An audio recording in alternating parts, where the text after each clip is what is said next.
Assalamualaikum warahmatullah. Noo ngi leen di nuyu bu baax di leen siyaar tey nag nu fas yéene indi ak leeral ci taxañ bii di lim, waaye balaa boobu dañuy sàkku ngeen wasaare ceetaan yi bu baax a baax. ñi nga xam ni bindoogun ci daara ji ñu bindu bësit kànget gi nga xam ni ceetaan gu ñu dugal rek daana yëglu ci seenu jollas.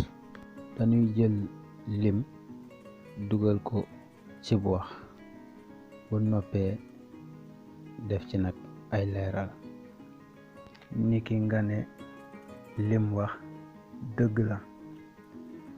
xam nga lim wax dëgg la, ba tey mën ngaa wax ni limu wax dëgg la, limu wax dëgg la. kon gis nga ni lim ab taxañ la, ndax ñaari baat lañ boole muy li ak mu.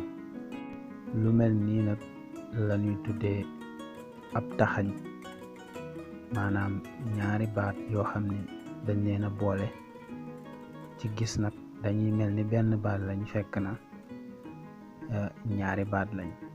li ñeeni boole nag du tee kenn ku ne ci ñoom la muy tekki wala la muy jariñ ci biir wax bi du ci indi benn soppeeku. kon loolu mooy taxañ.